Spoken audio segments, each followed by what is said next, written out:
Quatrième inculpation pour Donald Trump, accusé par l'État de Géorgie de tentative d'inversion du résultat de la présidentielle de 2020.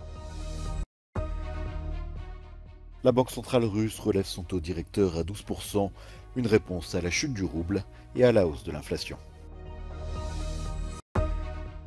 2 ans après le retour des talibans, les Afghans font le compte des interdits qui restreignent leur liberté.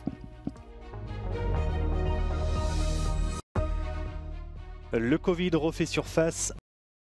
Contamination supplémentaire dans le monde en un mois selon l'OMS qui appelle à la vigilance.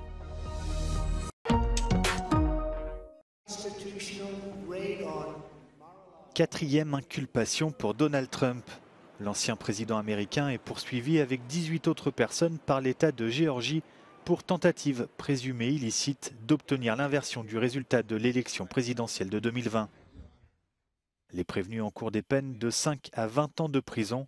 La procureure Fannie Willis souhaite un procès dans les 6 mois à venir. Every individual charged in the indictment is charged with one count of violating Georgia's Racketeer, Influenced and Corrupt Organizations Act through participation in a criminal enterprise in Fulton County, Georgia, and elsewhere to accomplish the illegal goal of allowing Donald J. Trump to seize the presidential term of office beginning on January 20th, 2021. L'enquête a été déclenchée par l'enregistrement d'une conversation téléphonique entre Donald Trump et un haut responsable local. All I want to do is this. I just want to find 11,780 votes, which is one more than we have. Le candidat à la primaire républicaine pour la présidentielle de 2024 a réagi en évoquant une accusation truquée et une chasse aux sorcières. Dans cette affaire portée par l'État de Géorgie, l'État fédéral n'a pas autorité.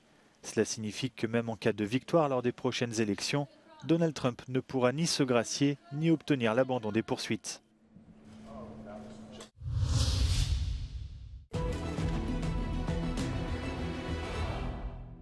Ukrainian forces conducted counter-offensive operations on at least 2 sectors of the front on the 14th of August and reportedly advanced in the Donetsk-Zaporizhia border region area, whilst Russian forces conducted offensive operations in the east, specifically near Kupiansk, and advanced on the 14th of August. Now, the Institute for the Study of War says geolocated footage published on the 13th of August indicates that Russian forces advanced near Orlyanka, this is about 22 kilometers east of Kupiansk in this area, and also near Mykolaiv, about 24 kilometers east of Kupiansk in these areas. A few days ago, Ukrainian authorities ordered mandatory evacuation for Kupiansk and its surrounding areas, the first one in months, as Russia intensified shelling on Ukraine's northeastern Kharkiv region and claimed to have captured Ukrainian positions near the city.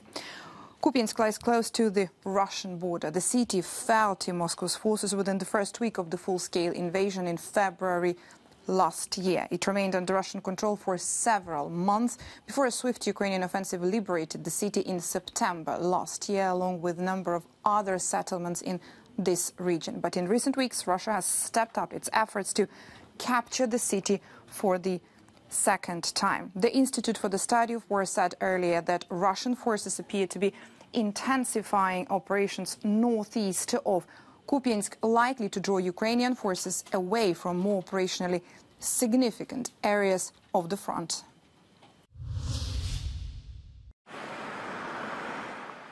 Le président russe reproche aux pays de l'OTAN de provoquer de nouveaux conflits pour en tirer profit et renforcer leur capacité offensive. Lors du Forum international sur la sécurité à Moscou, Vladimir Poutine a rejeté la responsabilité de la guerre en Ukraine sur les pays occidentaux. Политика подливания масла в огонь хорошо видно и на примере Украины. Вкачивая в неонацистский режим миллиарды долларов, снабжая его техникой, вооружениями и боеприпасами, направляя своих военных советников и наемников, делается все, чтобы еще больше разжечь конфликт, втянуть в него другие государства. Le ministre chinois de la Défense, Li Shangfu, en visite en Russie, a déclaré qu'il est important de communiquer ouvertement et de résoudre les différends. 无论在阿富汗、叙利亚，还是朝鲜半岛、乌克兰、伊朗核问题上，中国都致力于劝和促谈，凝聚更多的国际共识。 La Chine affirme être neutre dans le conflit, mais a accusé les États-Unis et leurs alliés de provoquer la Russie. Pékin a maintenu des liens économiques, diplomatiques et commerciaux solides avec Moscou.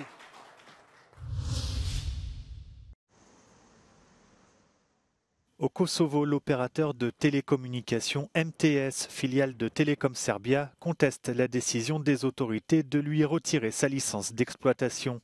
Le motif, un membre de la direction de la société possède un passeport serbe. Un prétexte, selon le PDG de Telecom Serbia.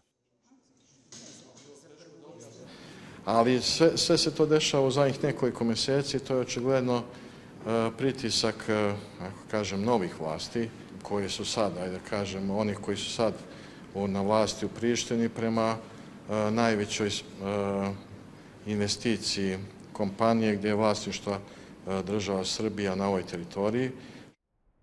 Le gouvernement kosovar mené par le Premier ministre nationaliste de gauche Albin Kurti s'est défendu en indiquant vouloir faire respecter les lois et les structures démocratiques du pays.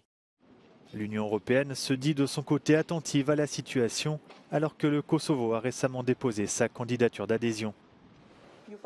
Les autorités kosovares ont aussi récemment décidé de retirer sa licence à la principale chaîne de télévision privée du pays, Klan Kosova, pour des raisons administratives.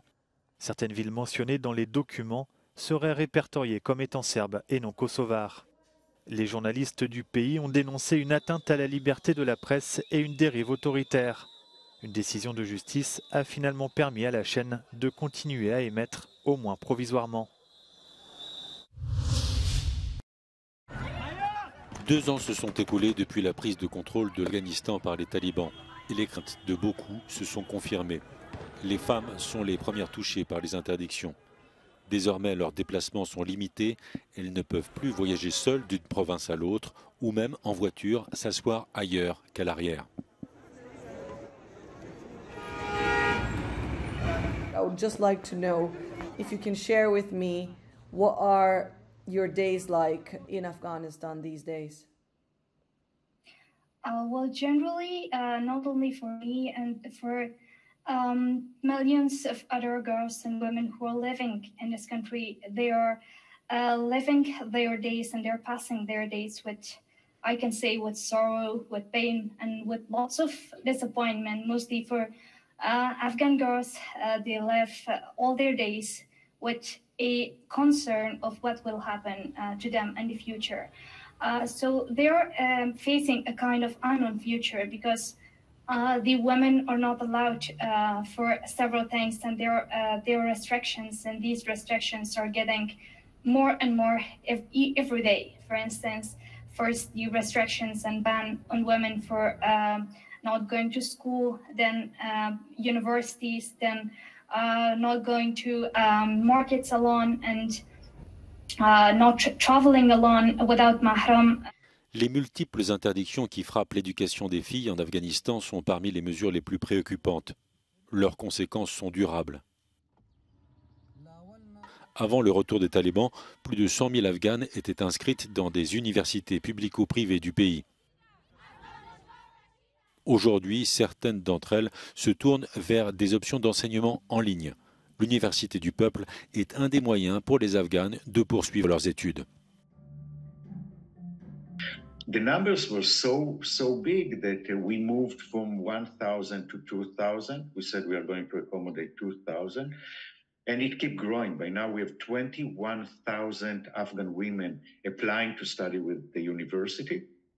We have accepted 2,500 of them. So 2,500 women are currently studying with the University of the People, and they wish we can accommodate even more. We don't know where Afghanistan is going, and we don't know how Afghanistan will look in 5-10 years. But we, as well as our students there, believe that If there is an opportunity for better future, we should pursue it and we should give the opportunity to the people who want to be part of it. Les talibans ne sont pas le seul obstacle qui empêche les Afghanes d'étudier. En Afghanistan, les femmes ne disposent pas d'un accès Internet fiable et bien souvent l'électricité est coupée. Les talibans se vantent d'avoir mis fin à 40 ans de conflit. De leur côté, les Afghanes s'interrogent sur le prix à payer. Peace does not just mean the absence of war. Peace mean, for me, peace means that you have the right of your own soul, the right of your own choice. Le Covid refait surface en pleine période estivale. Un rebond épidémique a été rapporté en France et dans d'autres pays comme les États-Unis, le Royaume-Uni, l'Inde ou encore le Japon.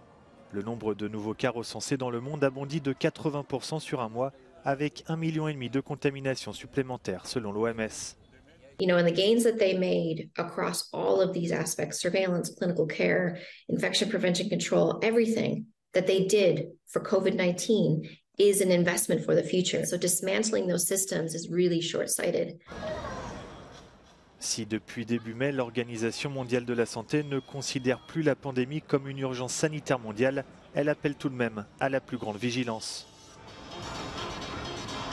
In winter months, you know, people spend more time indoors, but in the summer, people are spending more time indoors because of air conditioning. This virus will take advantage. En France, le rebond épidémique est jugé modéré, mais le ministre de la Santé, Aurélien Rousseau, dit se méfier d'une situation qui peut évoluer rapidement.